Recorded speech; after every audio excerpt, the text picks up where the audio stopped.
Welcome, welcome, welcome to our community Church Unitarian Universalist. I am your minister, the Reverend Darcy Roque, and it is a joy to be with you in person and virtually today. So who are we as community church? We are a progressive, open-minded, and inclusive religious community. We welcome all who are on a spiritual search for truth and meaning. Ours is a faith in action as we do the work of social justice and elevate compassion in our quest to live ethically, recognizing the inherent worth and dignity of every being. And so now I know that many of you were able to see ahead of the service. We have been showing the announcements as well as the order of service. So we'll be moving into that for a time. And then, of course, hopefully many of you get our Thursday announcements as well. If there are anything you want to add to that, please let Valentine at comms@ccuunola.org know, and we'd be happy to make that happen. I want to lift up, for anyone who's interested or who is available, that Friday, June 4th, will be Russell Thames Memorial Service at Lake Lawn Metairie Funeral Home. I will be officiating, I mentioned this last week, I will be officiating, it's at 4 p.m., and I will be officiating along with Russell's two best friends, one who is a Catholic priest and the other who is a Buddhist monk, which I think is very fitting for who Russell was as a human being and as a searcher. So please, please, please, if you are able to come and support, we would really appreciate that. Again, it is in our announcements, and please let me know if you'd like more information. All right, so with that, we are going to play our chalice lighting, and we're going to ask Sebastian Roque Van Young to come forward to light our chalice today.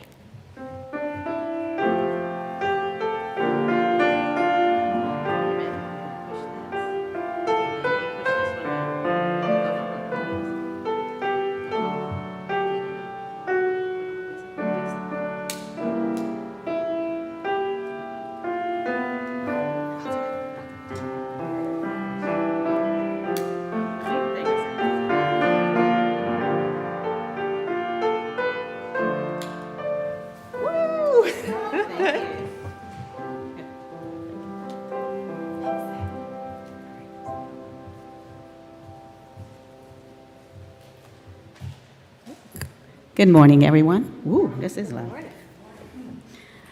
It's good to see everybody's faces. So I'm going to share with you, this is called Love is Powerful, and it's by Heather Dean Brower. Mari spilled her crayons onto the table. They made a messy rainbow. "What are we coloring, Mama?" she asked. Mama smiled. "A message for the world." Mari ran to the window and pressed her nose to the glass. Far below, people walked in different directions. Buses, cars, taxis honked and grumbled down the street. Mari asked, "How will the wide world hear us?" "They'll hear," Mama said, "because love is powerful." Mari climbed onto her mama's lap. The crayons smelled sharp and new. Mama used one to write some letters. Even though Mama's words stressed across the poster, they would be too small for the world to read, Mari thought. Mari picked up a crayon as she made her own sign. She imagined her friends in their apartments across the city, Grandma and Grandpa, a plane ride away, and all the people in other countries. Mari wondered, will the whole world see our message? Mama hugged her close. They'll see, she said, because love is powerful. Mama handed her a coat, and they both laced up their shoes, and Mari tucked the posters under one arm and held Mama's hand with the other, and they slipped down the elevator doors. Down, down, down they went, all the way to the lobby. Mari hopped onto the sidewalk. They stopped and looked up. The street was packed with people, more people than they'd ever seen in her entire life. Mari tugged on Mama's arm and asked her to kneel down. Then she whispered into Mama's ear, "Mama, it's too loud. There's so many people. They won't hear our message." Mama said, "They will, little Mari." Mama lifted Mari up, and for a moment she felt like she was flying. On top of Mama's shoulders, Mari could see the whole crowd swell for blocks, hundreds and thousands, even hundreds and thousands of people marching down the street. Some held signs like Mari's, like saying different things. Everyone cheered as they walked together. Mari joined them. Mari bobbed above the crowd like a canary fluttering over trees. She felt as tall as one of the buildings. Mari raised her sign for everyone to see. Even though she was small, the crowd very big, so big she couldn't think anyone could hear. She called out her message. Though through the roar, her voice was heard and someone shouted the message back. Mari yelled again, and more joined in. Again, she yelled her message. This time, then the crowd called back. Mari's message rumbled down the street and echoed off the buildings. It was as loud as breaking waves. Love is powerful. Thank you.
Our first reading today is by Dylan Thomas, "Do Not Go Gentle Into That Good Night," which this year is the 70th anniversary of this poem.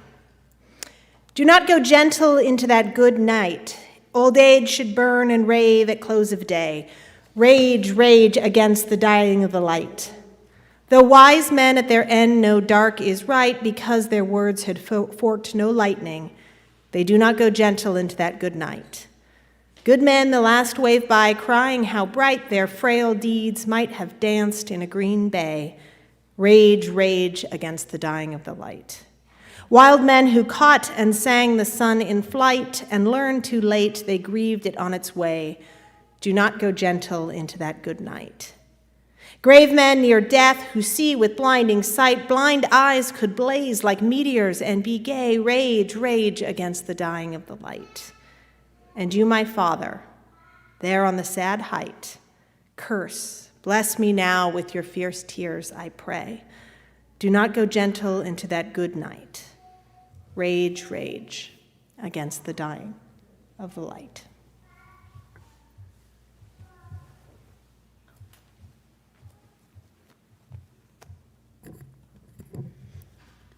Community Church Unitarian Universalists is a self-sustaining congregation. Members and friends generously help us to do the sacred work of bringing justice, spirituality, and compassion to our community and beyond.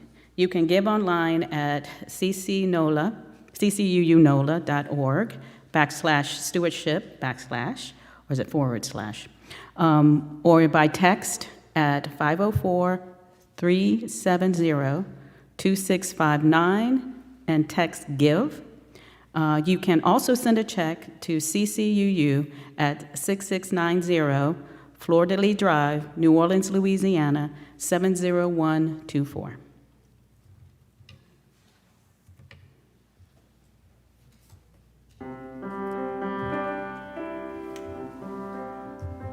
Oh, I'm so sorry. We are getting used to this in the best way. So we're in person, so we can also give in person. So you'll know, woohoo! So thank you for helping sustain our community in person as well. We appreciate it. So our basket is right here. If you are able to, please do put your offering in this basket. If you are not able to get up, we will come to you. Just raise your hand after a minute or two, and Alan will be there. Thank you so, so much. We appreciate you.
Thank you for all the gifts you bring to this community. It is a gift to see all of your faces here today. Thank you for being here.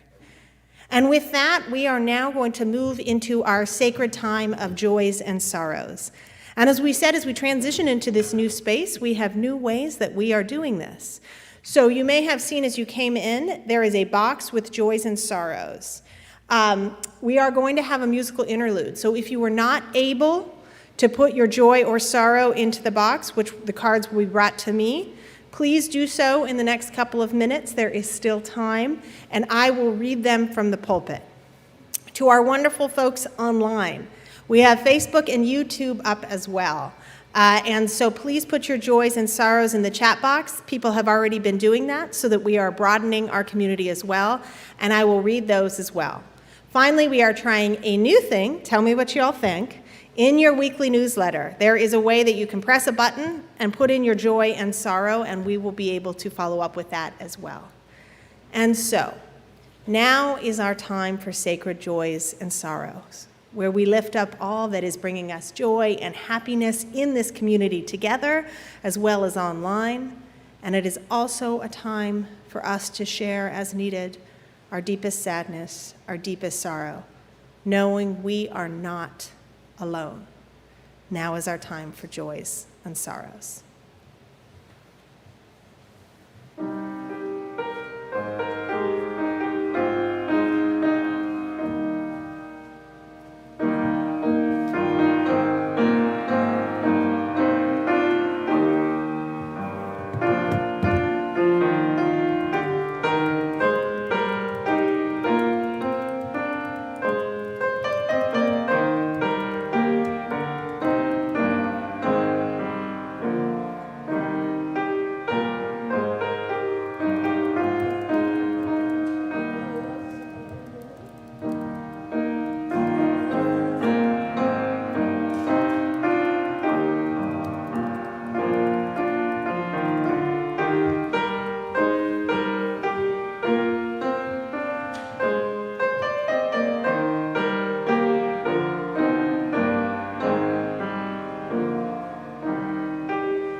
Thank you, thank you. I know some joys and sorrows are in process, so please do bring them forward.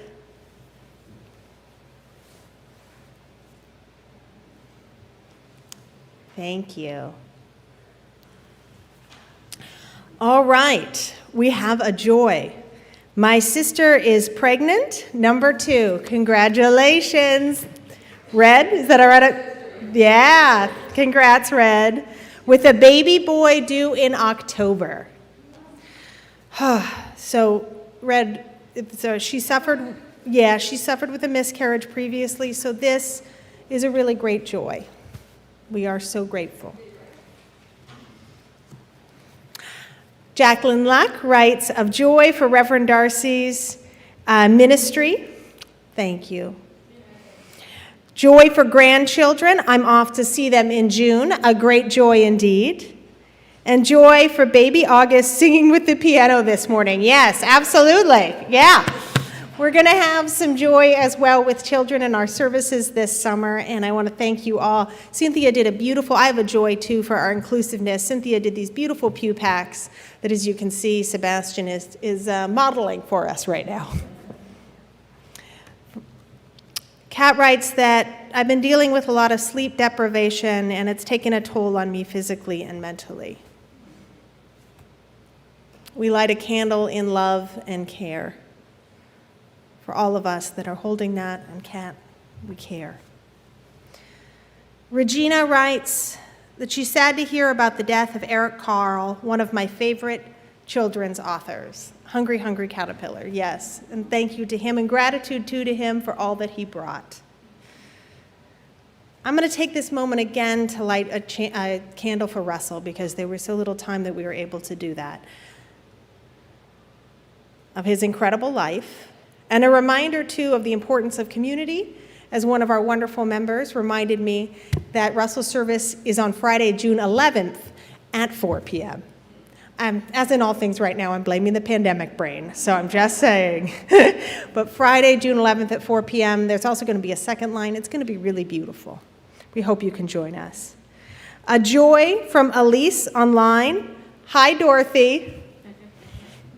Elise says hello. It is wonderful to have our community members together here. Let me see.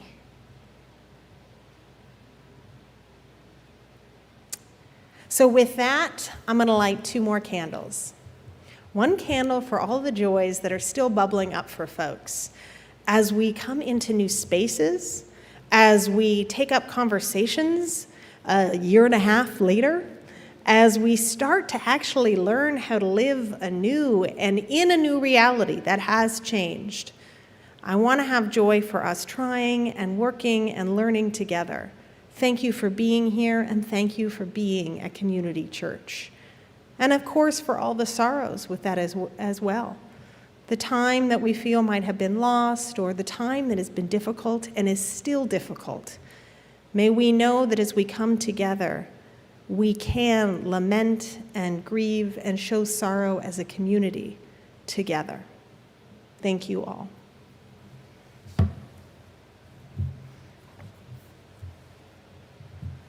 I also want to acknowledge that today is Memorial Day. And so we have a prayer and poem from Nicole McKay, who is a Unitarian Universalist military chaplain. We gather to remember those who could not grow old and those forced to grow old long before their time. We gather to mourn and grieve with one another all our losses, the people, the stories, the loved ones, and the futures that could have been. We gather to do the hard work of facing the difficult realities of our present and our past, where there is conflict, violence, war, and hatred. We gather to hold space for silence as we try to make meaning of our history to help us work for peace and justice today. We gather to rekindle our source of hope for our future by recognizing in one another our shared humanity as we join in a concerted commitment for a better tomorrow. We gather because we need community to do all of this holy work. Our final reading today is very different from our original one, and that will be reflected in the sermon. This is by Audre Lorde, called A Burst of Light and Other Essays. I want to live the rest of my life, however long or short, with as much sweetness as I can decently manage, loving all the people I love, and doing as much as I can of the work that I still have to do. I am going to write fire until it comes out of my ears, my eyes, my nose holes, everywhere, until it's every breath I breathe. I'm going to go out like a meteor. So I had a somewhat nihilistic conversation with my doctor this week. You can imagine in my hospital gown that might be alarming. Thankfully, our talk had nothing to do with my health and everything to do with the health of the world. My doctor, a no-nonsense, compassionate, most likely exhausted after the events of the past year kind of person, was angry and despondent over the ways in which folks have handled this pandemic, particularly around vaccinations and masking. And something she said really stuck out to me. I just don't have faith in people right now. When the next virus comes around, we could face extinction. Those words hit hard as this Unitarian Universalist, emphasis on the Universalists, ponders what to make of us as American people in this world community after this year. I sit with my wonder at how far we've come. We do have an over 50% vaccination rate, a vaccination rate when we didn't know at this time if we'd have a vaccine at all, an overturning of draconian anti-LGBTQ laws on the national level, and I might say less dread generally. I sit too, though, with my sadness and anger, particularly about how little we as a country seem to have learned in other ways. Still a little over 50% vaccination rate. And just this week, our own Louisiana legislature passed a bill prohibiting trans girls from competing on school sports teams. Also, this last week marked the one-year anniversary of the murder of George Floyd by former police officer and now convicted murderer Derek Chauvin. A murder that sparked an increased urgency and engagement in the Black Lives Matter movement across this country. And I know many of the members in this congregation were a part of that as well. And yet we still cannot get a national bipartisan police reform bill that would ban the use of chokeholds, how Floyd was killed, and hold rogue police officers legally accountable for their actions. And a statistic that has not changed: Black people are 3 times more likely than white people to die at the hands of law enforcement, even though they are 1.3 times more likely to be unarmed. I have rage and despondency, particularly when I think of what we as a country could have learned but refused to absorb, how we could have listened but blocked our ears, could have empathized, but instead to double down in, yes, rage. Because I think there's also a different kind of rage that is played into America's inability to grow, listen, or learn. And some of that free-floating rage, but not all, I might say is exemplified actually in the Dylan Thomas poem that we read today.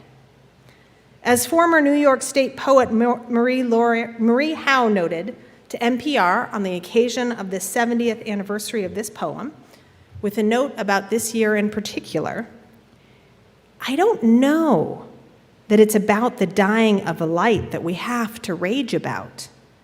I think there's other things to rage about. How the pandemic was handled, who took care of us, who didn't, why we didn't act like a planet instead of nation states. You know, there is a lot of rage about, but I do think that, yeah, It's kind of an old-fashioned affirmation of life in anger. This is not to say that Dylan Thomas lived his life in anger. There is a poetic beauty in this lament around his dying father, and anger too, that life can often be far too short. But it may also reflect a bit of an affirmation of life in anger, rage that we see today. I'm going to do it. I'm going to call this a little bit of privilege rage, because it's a privilege to use your emotional energy to simply rage against any and all things, in particular, imagined inequities. Imagined inequities around the audacity of educators. How dare they teach fully researched historical facts in school about slavery and racism, as exemplified in the 1619 Project and critical race theory. A privilege to rage about wearing masks on the Senate floor because it's uncomfortable for your face to stop a deadly pandemic from killing thousands more people. A privilege to scream on cable news about what one person said on Twitter as some cancel culture statement as a whole. The rage of the charlatans above is not the same as my doctor, who has seen people die in front of her from this virus that could have been more easily controlled.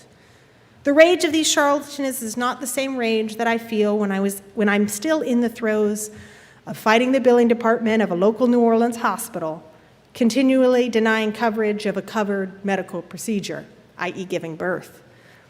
And yet my rage, as justified as it may be and as it seems, is also often just as exhausting. Because underneath all that rage, for me, is often sadness and disappointment.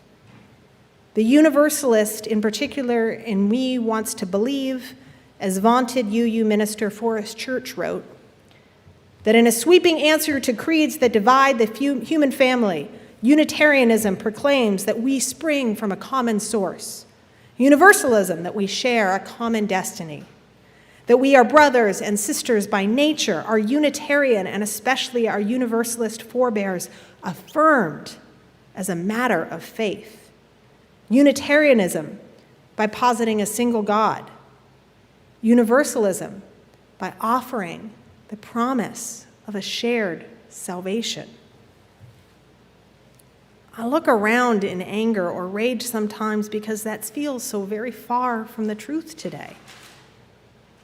But then I think also perhaps there might be voices from the past that might be the best place to look, because sometimes looking back helps us see a path forward.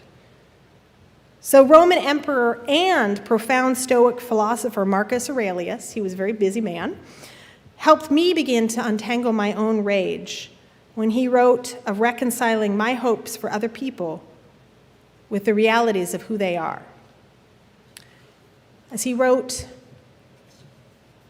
"Whenever a person's lack of shame offends you, you should immediately ask yourself, so is it possible for there to be no shameless people in the world? It isn't. And you should therefore stop demanding the impossible. He's just one of those shameless people who must necessarily exist in the world. As soon as you remind yourself that it's impossible for such people not to exist, you'll be kinder. Is it possible for there to be no shameless people in the world? Well, when you put it like that, Marcus, of course not. Ironically, my rage at other people's ignorance or callous cruelty perhaps comes from my own feeling of UU powerlessness. And that I think that sometimes we, or I'm just going to say me, conflate the universalist Christian theology of God's power to grant universal salvation in heaven to our very human work on this earth, i.e., that we sometimes think individual humans are the major catalyst in changing people for the better. We often aren't. So with all this confusion and rage and sorrow, what is there to do with the injustice that remains in the world and the real people that perpetuate it? Well, Emperor Aurelius, no stranger to dealing in human conflict, has a notion. He tells us to fix your gaze on the matter at hand and see it for what it is, and then, keeping in your mind the demands of your humanity, go right ahead and do it in the way that seems to be most just. But do it with kindness and modesty and without dissembling. Clarity, kindness to others, but also yourself. I don't know about you, but some of my rage and sadness over the last year has felt a kind of dissembling. How can I step back from that a bit and still do good? First, by recognizing that I am not an all-powerful God. I say from this pulpit, no. Instead, by recognizing I am not an all-powerful God. Instead, really honestly, I'm a human being that can use the power I do have. So I have power when I call and write, thanks to the urging of Louisiana trans advocates, the Louisiana legislature 1, 2, 100 times, making public and more difficult their attempts at passing anti-trans bills. And thus we have only one, not the half dozen that were originally presented to the Louisiana legislature, going before the governor's desk to sign. We now have the power to thank the governor for publicly stating that he will not sign that anti-trans bill and urge him to continue this commitment.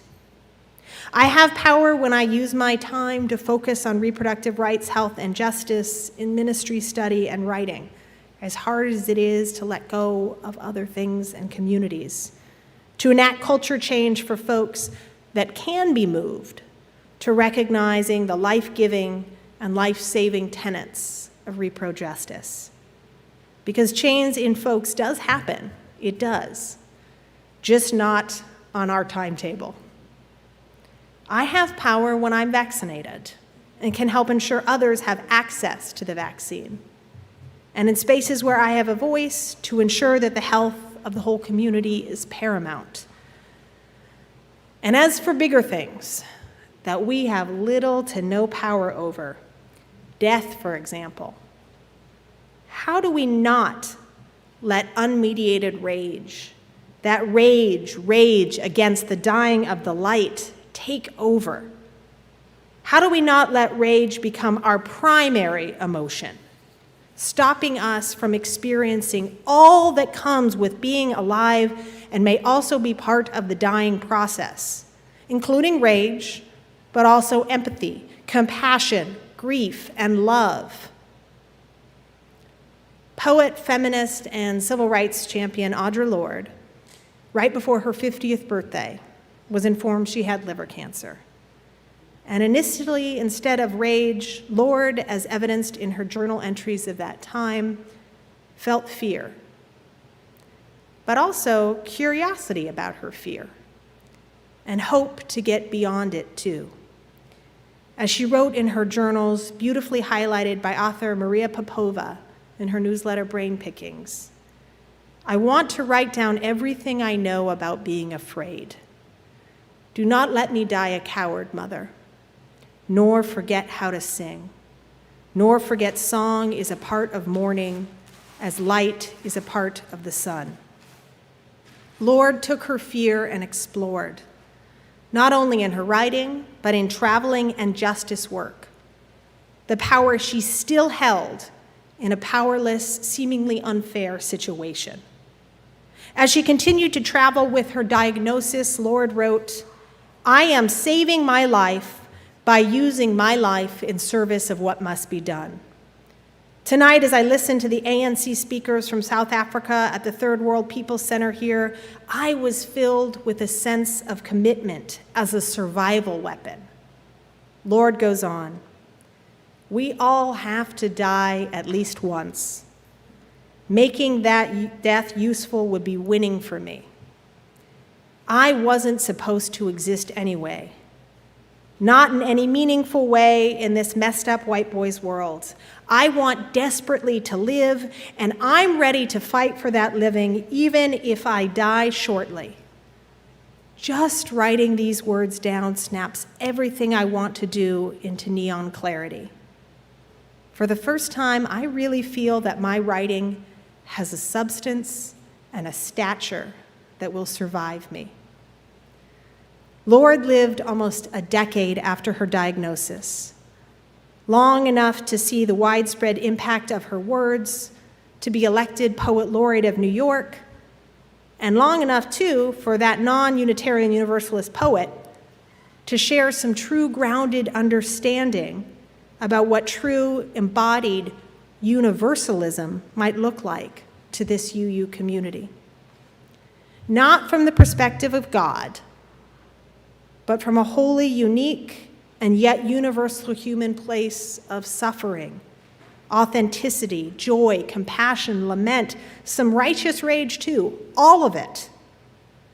After finding her purpose and power amidst her fear, Lord considered too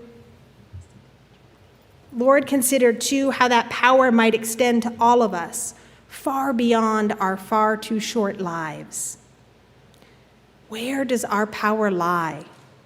And how do we school ourselves to use it in the service of what we believe? How can we use each other's differences in our common battles for a livable future? All of our children are prey. How do we raise them to not prey upon themselves and each other? Lord asked these questions during the graduation of her daughter and just a few years from her own untimely death. She did these things, she asked these questions even while dying of cancer because she had hope and even faith in humanity. Make no mistake, this faith and hope was primarily not external, not proven to her by the often shameless folks that discriminated against and undervalued her as a queer Black woman. Her hope and faith was internal, a knowledge of all that she could do and all that she might envision, a knowledge, too, that there are those folks with keen moral clarity in her community and beyond, folks that came before and would come after her. Because if there are shameless people in the world, there also are wonderful people in the world. We need not have absolute faith in every person to have faith in humanity. We need not have absolute faith in government to have faith that we can enact positive change. But we do need faith in ourselves, that we can choose kindness and also have the tenacity to move ourselves and others toward more justice by the work that we do, the learning that we endeavor, the ways that we help people. Like my doctor, who cared for folks, risking her health and sanity in the midst of a virus, who continues to care for folks even when her faith is low and she's talking to her patient in the room. Because if we can care and do, and if we can even sometimes grow in the process, so can other people. But listen, that's their journey, and this is ours. And so let us not spend too much time raging against the dying of the light. Instead, like Audre Lorde, let us take our anger and fear and sadness and be a burst of light, bringing the world and us more joy, more justice, more authenticity, more grieving, and more jubilation. Amen. Our benediction today is fittingly from Audre Lorde. This is from her cancer journals. My silence has not protected me. Your silence will not protect you. But for every real word spoken, For every attempt I have ever made to speak those truths for which I am still seeking, I had made contact with other women while we examined the words to fit a world in which we all believed, bridging our differences. Go forth, speak real words to each other in community, and together, let us move forward. Amen.